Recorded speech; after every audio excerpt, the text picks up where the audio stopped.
14 de octubre de 2026, 9:15 horas. Los sismógrafos del Instituto Geográfico Nacional, IGN, registran una anomalía microsísmica de baja frecuencia, persistente y localizada, a 12 kilómetros de profundidad bajo la cuenca del Ebro, en el sistema de fallas de la Cordillera Ibérica. Lo que los científicos han visto en los datos de monitoreo de la última semana lo cambia todo. No es actividad tectónica estándar.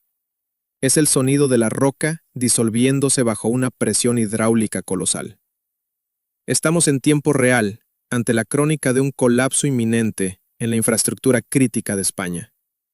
Ahora mismo, 2.730 hectómetros cúbicos de agua, una masa que equivale a la mitad de todo el volumen de agua embalsada en la cuenca del Guadalquivir, están siendo retenidos por una estructura que, según informes clasificados de la Dirección General del Agua, se encuentra en un estado de riesgo extremo de fallo catastrófico debido a procesos geofísicos incontrolables en su cimiento. Esta no es una crisis hidrológica temporal, es una hemorragia geológica que comenzó en 1968. El escenario del desastre potencial es la presa de El Atazar, en la Comunidad de Madrid. Con una altura de 134 metros, es la joya de la ingeniería hidráulica que abastece a la capital. Su diseño en bóveda de doble curvatura fue una maravilla en 1957, cuando el canal de Isabel II finalizó la obra. La ceremonia fue grandiosa, los ingenieros posaron orgullosos ante la estructura que debía durar siglos, diseñada para almacenar agua, regular el río Lozoya y controlar avenidas. Sobre el papel, triunfaba la ingeniería española. Pero bajo los 256 metros de terraplén de tierra y roca, bajo millones de toneladas de arcilla compactada, acechaba una pesadilla geológica que los estudios preliminares de la época, limitados en su alcance sísmico y petrológico, subestimaron. Una base de caliza karstificada de la era secundaria. Este tipo de roca es una trampa mortal para cualquier presa de esta magnitud. La caliza karstificada es, literalmente, como un queso suizo a escala geológica. Está plagada de cavidades, galerías subterráneas y conductos. El agua ácida del embalse disuelve la roca continuamente. Las grietas se expanden, las cavidades se comunican, los sumideros aparecen de repente en la superficie. Y en 1968, apenas 11 años después de su inauguración, los técnicos del canal de Isabel II detectaron el problema que definiría las siguientes 6 décadas de existencia de esta infraestructura: la filtración masiva de agua. No eran unas gotas, no era un resumen menor. Estábamos hablando de aguas subterráneas forzando activamente nuevas rutas a través de la cimentación caliza, arrastrando sedimentos, erosionando canales y ensanchando cavernas. La presa estaba literalmente desangrándose a través de la roca que debía sostenerla. Estábamos ante un desastre geofísico en cámara lenta, un acoplamiento catastrófico entre la presión hidráulica del reservorio y la disolución química de la corteza. Los ingenieros del CSIC y del IGME sabían que la cuenta atrás había comenzado. El tiempo no cura la caliza karstificada, la destruye, y con ella, la seguridad de millones de españoles. A las 7:22 del 14 de febrero de 2026, los sensores de fibra óptica instalados en la galería de inspección de la presa de El Atazar, en la Sierra Norte de Madrid, enviaron una señal que la Dirección de Seguridad de Presas del Canal de Isabel II no esperaba recibir en décadas. No se trata de un sismo tectónico estándar, originado por la falla de la Sierra de Guadarrama. Los datos de deformación estática muestran un desplazamiento imperceptible para el ojo humano, pero catastrófico para la geofísica. Una deformación de 3 milímetros en el bloque central de la cimentación. Bajo la presión de 2.730 hectómetros cúbicos de agua, la caliza del Cretácico sobre la que se asienta la estructura está cediendo. No es un proceso lento, está ocurriendo en tiempo real, impulsado por una dinámica de fluidos que desafía 6 décadas de ingeniería paliativa. Para entender la gravedad del riesgo, debemos descender a la microestructura del terreno. El doctor Ignacio Valverde, ingeniero geotécnico especializado en riesgos sísmicos, ha documentado cómo los canales de solución en las calizas karstificadas permiten lo que en ingeniería se denomina sifonamiento o piping. Este fenómeno ocurre cuando el agua, forzada por una presión hidrostática masiva, encuentra una vía de escape y comienza a arrastrar partículas de suelo y roca, creando vacíos internos que crecen de forma exponencial. No es una teoría. En 1968, cuando los niveles de filtración en el Atazar superaron los umbrales de seguridad, los trabajadores descubrieron que el agua que salía por los canales de drenaje no era clara, sino turbia, cargada de sedimentos del propio cimiento. La presa estaba, literalmente, expulsando sus propios cimientos hacia el exterior. La respuesta inicial de los ingenieros entre 1968 y 1970 fue agresiva, pero esencialmente temporal. Inyecciones de lechada de cemento a alta presión. Se bombearon volúmenes de cemento tan vastos que, según los registros históricos, la cantidad de material inyectado habría bastado para pavimentar una carretera de 15 centímetros de espesor y 6 metros de ancho desde el centro de Madrid hasta el puerto de Navacerrada, una distancia de más de 50 kilómetros. Esta cifra no es un logro, es una señal de alarma. Revela la magnitud de los huecos que el agua ya había excavado bajo la estructura. Sin embargo, las inyecciones de cemento solo detienen el agua donde fluye en ese momento. Bajo la presión de una columna de agua de más de 130 metros, el líquido elemento es un agente geológico implacable. Si se bloquea un canal, el agua simplemente busca otro, erosionando nuevas rutas a través de la caliza soluble. Es un juego mortal de golpear al topo a escala geofísica, donde el topo tiene infinitos túneles y el martillo de los ingenieros cuesta millones de euros. Entre 1975 y 1979, ante la persistencia de las filtraciones que amenazaban con desestabilizar el estribo izquierdo de la presa, se ejecutó lo que se consideró la solución definitiva: un muro pantalla de hormigón armado de última generación. Los ingenieros perforaron pilotes de hormigón hasta una profundidad de 85 metros, superando la altura de los edificios más altos de la Castellana de la época, atravesando el cuerpo de la presa y anclándose profundamente en el lecho de roca. El muro se extendía por más de 1.100 metros de longitud, creando una barrera física que, en teoría, el agua no podía traspasar. Fue un hito de la ingeniería española del siglo XX. Durante un tiempo, la sensación de seguridad regresó. Los niveles de filtración bajaron y la monitorización mostró una estabilización aparente. Pero la geología kárstica de la península ibérica no es estática. Los informes de monitoreo de finales de 2025 y principios de 2026 indican que el sistema de fallas locales y la disolución química han comenzado a puentear el muro pantalla. El agua está encontrando nuevas rutas por debajo del muro, por encima de él, y lo más preocupante, a través de microfracturas generadas por la propia presión de la estructura sobre la roca debilitada. La presión no ha desaparecido, se ha redistribuido. Y en la caliza, la presión redistribuida significa nuevas cavernas, zonas de colapso y puntos potenciales de rotura catastrófica. Los sismógrafos del IGN están detectando ahora mismo eventos de microfracturación que sugieren que el cimiento está sufriendo un proceso de fatiga geológica acelerada. No es una cuestión de si la barrera fallará, sino de cuánta presión más puede soportar antes de que el proceso de sifonamiento se vuelva irreversible.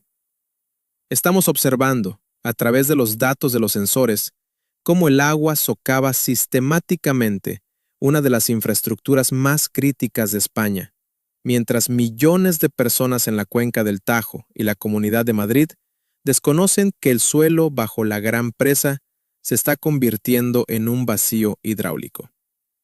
La historia de la ingeniería hidráulica en España no es ajena a la tragedia. Está escrita con el lodo de los errores de cálculo y la arrogancia frente a la geología.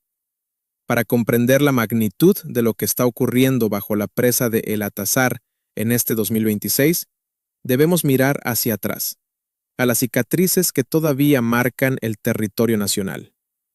El precedente más oscuro es, sin duda, la catástrofe de la presa de Vega de Tera en 1959. Aquella noche de enero, el pueblo zamorano de Ribadelago fue borrado del mapa por una muralla de agua que mató a 144 personas.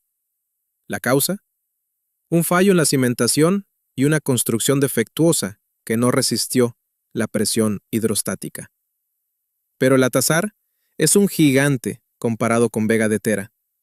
Si la estructura madrileña fallara, el volumen de agua liberado sería 35 veces superior, desencadenando una energía cinética capaz de erosionar el granito del sistema central como si fuera arena. Otro paralelo ineludible es la pantanada de Tous en 1982. En aquella ocasión, el colapso de la presa de Tous sumergió a la comarca de la Ribera Alta en un caos de fango y muerte, con pérdidas económicas que hoy, ajustadas por inflación, superarían los 4.000 millones de euros. Sin embargo, Tous fue un fallo por desbordamiento tras una dana extrema. Lo que amenaza el Atazar es mucho más insidioso. Es un cáncer geofísico. Los modelos de riesgo desarrollados por la Sociedad Española de Presas y Embalses, CEPILLE, indican que el fallo de una presa sobre cimiento kárstico es el escenario más difícil de predecir. El agua no golpea la puerta, la disuelve desde dentro. Científicamente, el acoplamiento de sistemas es lo que hace que este caso sea único. No es solo la presión del agua sobre la caliza. En los últimos años, el aumento de la sismicidad inducida en el centro peninsular, vinculada al reajuste de la microplaca ibérica frente al empuje de la placa africana, ha generado microvibraciones constantes. Estos eventos, aunque imperceptibles para la población, actúan como un martillo neumático sobre la estructura interna de la roca. La caliza, ya de por sí debilitada por la disolución química, está sufriendo un proceso de fatiga mecánica acelerado. Según el doctor Manuel Ferrandis, experto en mecánica de rocas del CSIC, la porosidad secundaria en la base del Atazar ha alcanzado un punto crítico, donde el flujo de agua ya no es laminar, sino turbulento dentro de los propios cimientos. La roca ya no se comporta como un sólido, sino como un fluido viscoso bajo carga colosal. Las estadísticas son demoledoras.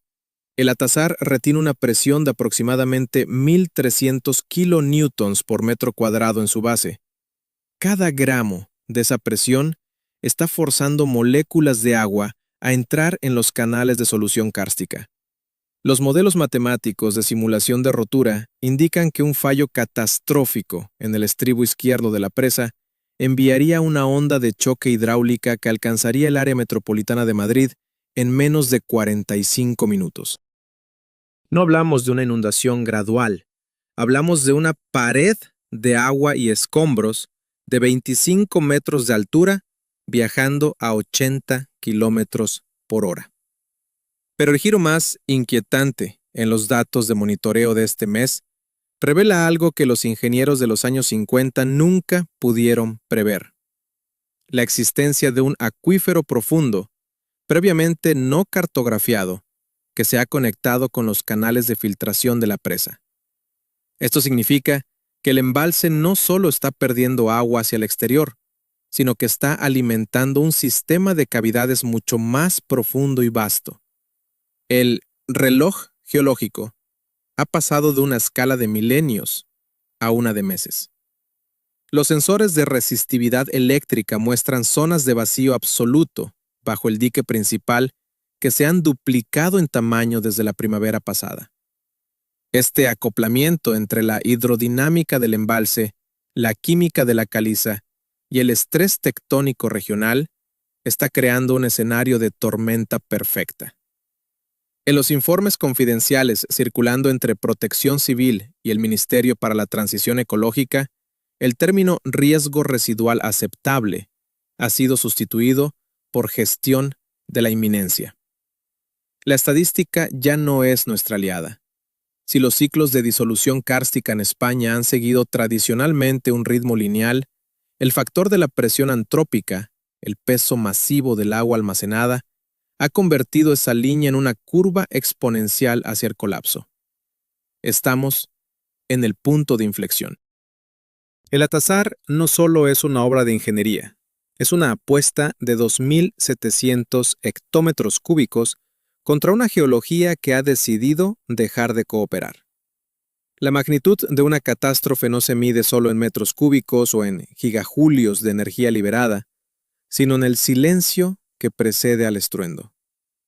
Para los habitantes de Patones de Abajo, Torrelaguna y el área metropolitana de Madrid, ese silencio es el que domina las noches de este octubre de 2026. En el Centro de Control de Emergencias del 112 en Pozuelo de Alarcón, las pantallas muestran un mapa de vulnerabilidad que parece una herida abierta. Según los planes de emergencia de la Dirección General de Protección Civil y Emergencias, una rotura de la presa del Atazar no es un evento local, es un colapso sistémico del corazón de España. La doctora Elena Sanz, sismóloga del IGN que lleva semanas monitorizando los sensores de deformación, describe la situación con una frialdad que eriza la piel. Estamos viendo cómo el cimiento de caliza ha entrado en una fase de fluencia plástica. Los sensores de fibra óptica, diseñados para medir micras de movimiento, están llegando a su límite de elongación. No es que la presa se esté moviendo, es que la montaña entera bajo ella se está reorganizando. Para Elena, como para tantos otros científicos, la presión no es solo geofísica, es moral. Ella sabe que en el momento en que los datos crucen el umbral de los 5 milímetros de deformación diferencial, el protocolo de evacuación masiva debe activarse, enviando a miles de personas a una huida desesperada contra un reloj que ellos no pueden ver. Imaginemos el escenario. Las 3 de la madrugada. Las sirenas de aviso de rotura de presa, situadas a lo largo del cauce del río Lozoya, comienzan su aullido electrónico. En Patones de Abajo, el primer núcleo urbano de relevancia, los residentes tienen apenas 8 minutos para alcanzar cotas superiores a los 750 metros de altitud. 8 minutos.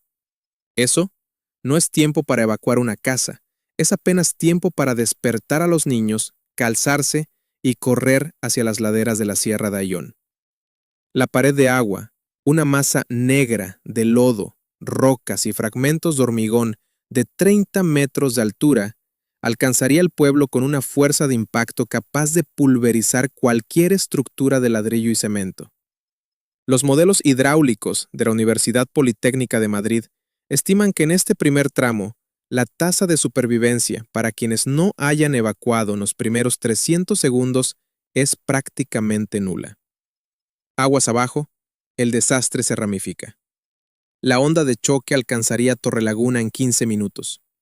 Algete y San Sebastián de los Reyes verían cómo el Jarama, tributario del Lozoya, se convierte en un monstruo de 1 kilómetro de ancho que devora polígonos industriales, centros logísticos y urbanizaciones enteras. El impacto económico es incalculable, pero las cifras preliminares del Consorcio de Compensación de Seguros son aterradoras. Los daños directos en infraestructuras se estiman en 12.400 millones de euros. Sin embargo, el daño indirecto es el que podría paralizar a España durante una década. El Atazar no es solo una presa, es el principal depósito de agua potable para los 6,7 millones de habitantes de la Comunidad de Madrid. Su pérdida dejaría a la capital de la nación sin su fuente vital primaria. El canal de Isabel II tendría que recurrir a pozos de emergencia y trasvases que solo cubrirían el 15% de la demanda, forzando la evacuación parcial de Madrid no por el agua que llega, sino por el agua que falta. La logística de transporte se quebraría en cuestión de horas. La autovía del norte, A1, el eje que conecta Madrid con Irún y el resto de Europa, quedaría cortada en varios puntos por el desbordamiento del Jarama, aislando el flujo de mercancías por carretera.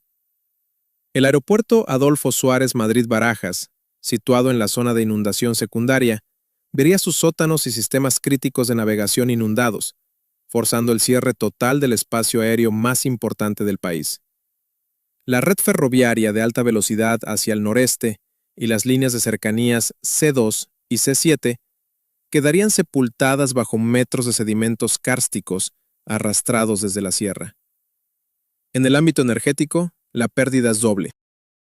Primero, la destrucción de la central hidroeléctrica de Pie de Presa, que genera 270 megavatios de energía limpia. Segundo, el efecto cascada en la red eléctrica nacional. El colapso de las subestaciones de San Fernando de Henares y Torrejón de Ardós provocaría apagones masivos que afectarían no solo a hogares, sino a centros de datos críticos que gestionan las transacciones bancarias y las comunicaciones de todo el sur de Europa. España se sumiría en una oscuridad digital y física mientras los equipos de la Unidad Militar de Emergencias, UME, intentan abrirse paso entre un terreno que ha dejado de ser sólido para convertirse en una ciénaga movediza. Las historias personales de los técnicos de mantenimiento son las más desgarradoras. Javier, un operario que lleva 20 años en las galerías de la presa, relata cómo el sonido del hormigón bajo tensión ha cambiado. Antes era un crujido seco, predecible. Ahora es un zumbido constante, como si la presa estuviera gritando. Cuando caminas por la galería 120, a 100 metros bajo el nivel del agua, sientes la vibración en los huesos. Ves el agua filtrarse por las juntas, pero no es una filtración limpia. Viene con arena de caliza, fina como el polvo de estrellas, señal de que el cimiento se está deshaciendo en nuestras manos. Javier sabe que su puesto de trabajo es, en realidad, la zona cero de un evento de extinción local. El impacto ecológico transformaría el centro de la península ibérica para siempre. El ecosistema del río Tajo, ya castigado, recibiría una descarga masiva de sedimentos tóxicos, aceites industriales y escombros urbanos, aniquilando la biodiversidad en cientos de kilómetros hasta la frontera con Portugal. La erosión remontante cambiaría la orografía de la Sierra Norte, creando nuevas cárcavas y desestabilizando laderas que antes eran seguras. La furia tectónica no se limita al movimiento de placas. Se manifiesta en la liberación súbita de una energía potencial que hemos acumulado artificialmente durante 70 años sobre un terreno que nunca fue apto para sostenerla. En este momento, mientras los datos siguen fluyendo hacia las estaciones de monitorización, la pregunta en los despachos de la Puerta del Sol no es si la presa puede ser salvada.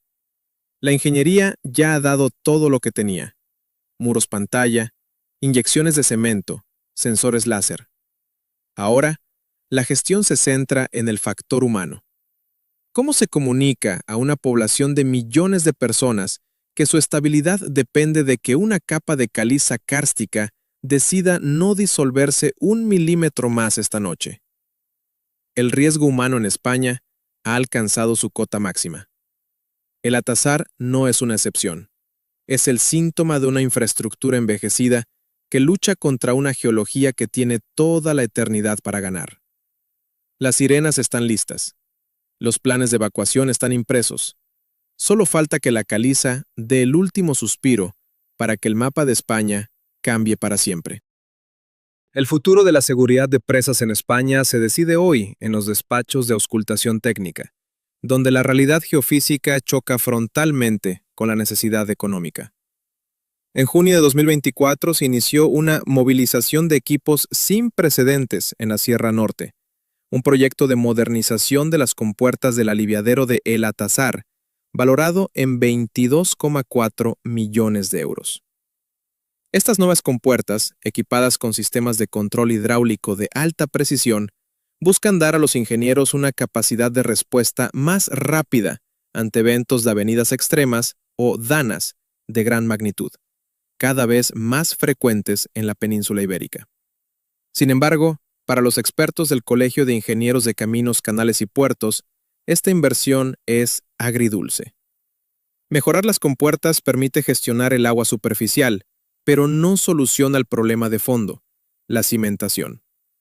Es en esencia poner una cerradura de alta seguridad en una puerta cuyo marco se está deshaciendo.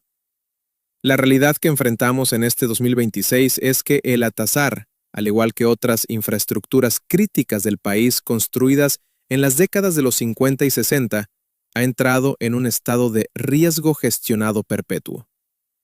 No existe una solución técnica definitiva para detener la disolución de la caliza kárstica bajo una presión de cientos de toneladas. El informe de seguridad de infraestructuras del Ministerio para la Transición Ecológica de 2025 es taxativo.